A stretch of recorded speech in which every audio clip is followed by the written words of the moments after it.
Down Highway 41. Lord, I was born a rambling man. Dude, I got involved in orgasmic meditation. You ever done that? Holla. Wish I had.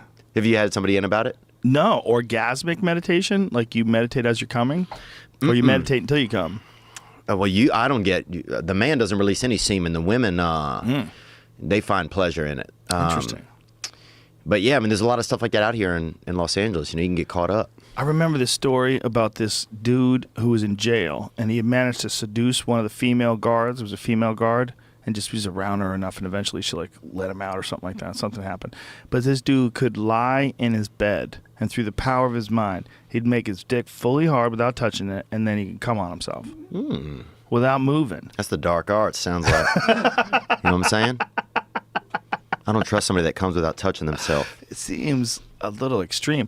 I can understand that it could be possible to do that because I've had wet dreams. So if I've had wet dream is all like your mind thinks you're actually having sex, and then you ejaculate, and then you wake up and you go, what a fucking idiot I am. Can't believe I came all over myself.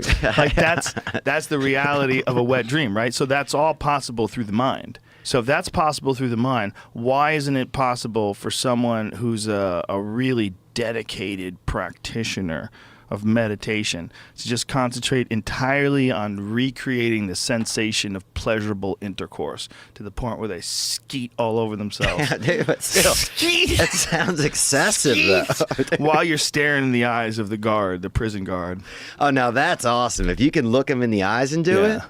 And she's looking at you like, let's just move to Mexico, baby. Oh, that's wizard work, man. That sounds cool. In Louis Theroux's documentary where he's at the prison, they talk about like trying to come while they're staring at the prison guard in the eyes, and it's like that's that's sexual like abuse or something like that. You know what I'm talking about? Did you see that? Yeah, that's right. Yeah. They try to do it. They try to like wait for them to pass by. And they tried to ejaculate on them too, didn't they? I think so. Well, that was in Silence of the Lambs, remember? Yeah. Yeah. I ran into that guy the other day, Anthony Hopkins. Dude, remember the guy next to Anthony Hopkins, Miggs? Yeah. He came on his hand and threw it in Jodie Foster's face. Yeah. What happened to him? That was his one moment. Damn. That was his big moment. It's a big moment, though, dude. Dude, cum humming in a movie?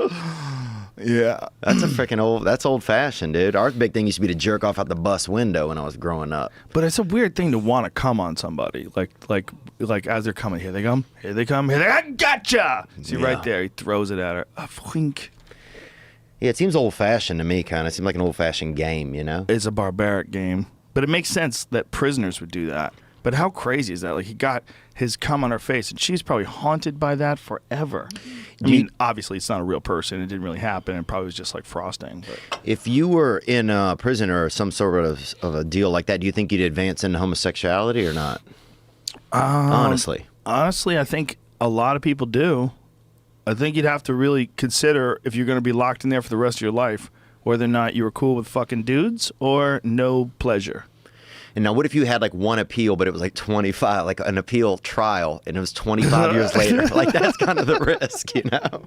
Like, how many years?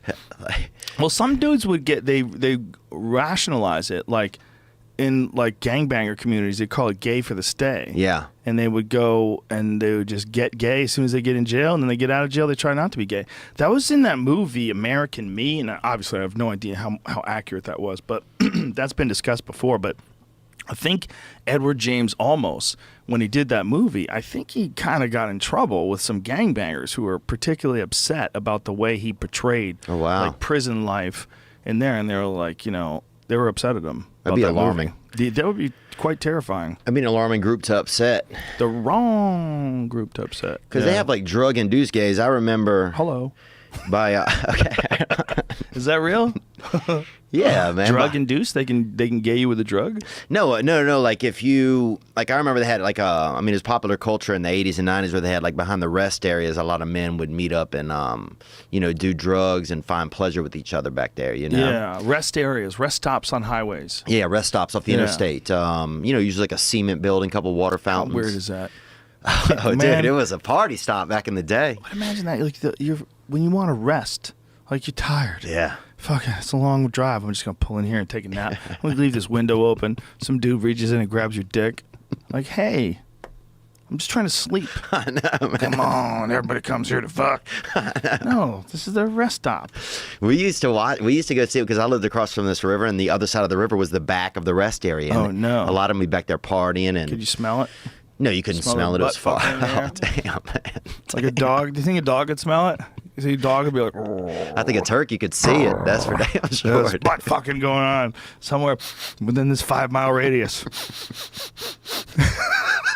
For sure, if you could smell a skunk a block away, a dog could smell some butt fucking. No way. From your house to that rest stop, 100%, guaranteed. Like if that rest stop was like a fucking escapee from prison, and Yeah. they gave him this shirt, smell it, buddy, go get him. You think? They'd smell that butt fucking. Yeah, they're driving Damn. over there.